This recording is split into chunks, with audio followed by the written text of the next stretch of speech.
आप लोगों की जो सर्विस फी है और एक ट्रेडिशनल जो ब्रोकरेज हाउस है उसकी ट्रेडिशनल फी, उसमें क्या डिफरेंस है?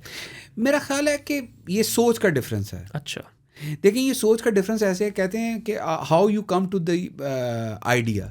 देखें, मैं सबसे पहले खुद दुबई में जो चीज़ें मैंने एक्सपीरियंस की, ये जो मैंने किताब भी लिखी, ये मैंने इसीलिए लिखी कि मैंने महसूस किया कि लोगों को ये नॉलेज चाहिए, इन्फॉर्मेशन चाहिए, और उनको ये नॉलेज होना चाहिए। जैसे मैंने कहा कि अगर मैं आपका कंसल्टेंट हूँ तो मैं आपको गाइड करूँगा।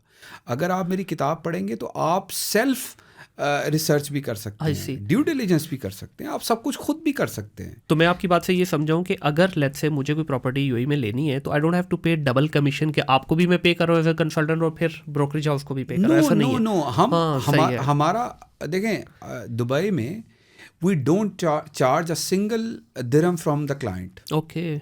इवन कि आप मुझसे कंसल्टेंसी अगर ले रहे हैं तो मैं आपसे कुछ भी चार्ज नहीं करूँगा। ओके, आप डेवलपर के एंड से मिलते हैं आप लोगों को? यस, ठीक है। Normally we have, so what is the difference between us and others?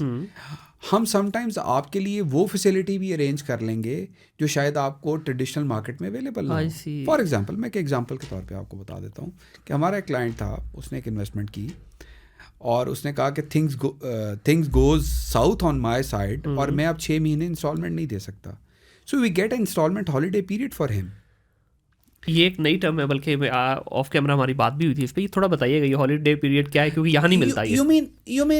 You mean that is totally depend on the relations of your advisor and developer, के वो जाके क्या बात करता है कि वो कहता है कि अच्छा यार, ये मेरा क्लाइंट है, ये आपके पास इसने इन्वेस्ट किया हुआ है, तो कभी चीज़ें ऊपर नीचे हो जाती हैं। सो आई मीन, अगर हम आपको नेगोशिएट करके अच्छी टर्म्स लेके दे सकते हैं तो देन अगर हम कोई सर्विसेज फ़ी वो भी डेवलपर से अगर चार्ज करते हैं, दैट इज़ आवर राइट। बिल्कुल सही है। हॉलीडे पीरियड का जी आपको बताता चलूँ, ये होता है कि फॉर एग्जांपल आपने किस्तों पे कोई चीज़ ली है, खुदा न खास्ता आपके हालात थोड़े सही नहीं हैं, आपको 2, 3, 4 महीने या 6 महीने, कोई भी एक पीरियड ऐसा है जिसमें आप समझते हैं कि आप माली तौर पे वो रकम अदा नहीं कर सकते, तो वहाँ पे ये कंसल्टेंट आपकी फेवर करते हैं, ये जाकर डेवलपर से बात करते हैं और वहाँ पे आपको ब्रेक लेके देते हैं। तो ये हॉलीडे पीरियड होता है जी।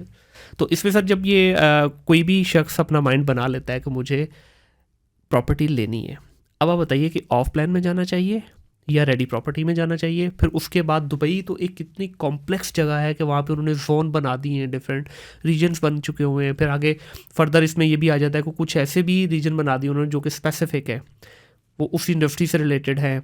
कुछ ऐसे हैं जहाँ पे ओपन है। फिर कम्युनिटी का भी इशू आ गया है वहाँ पे, कुछ एरियाज ऐसे हैं जहाँ पे सिर्फ गोरा कम्युनिटी रह रही है, कुछ में देसी रह रही है, कुछ में अरब रह रही है। तो किस तरह से एक शख्स को अपना डिसीजन लेना चाहिए? देखें, दुबई में अगर आप रियल एस्टेट में इन्वेस्टमेंट कर रहे हैं तो आपके जो हैं पर्सपेक्टिव 6 हो सकते हैं।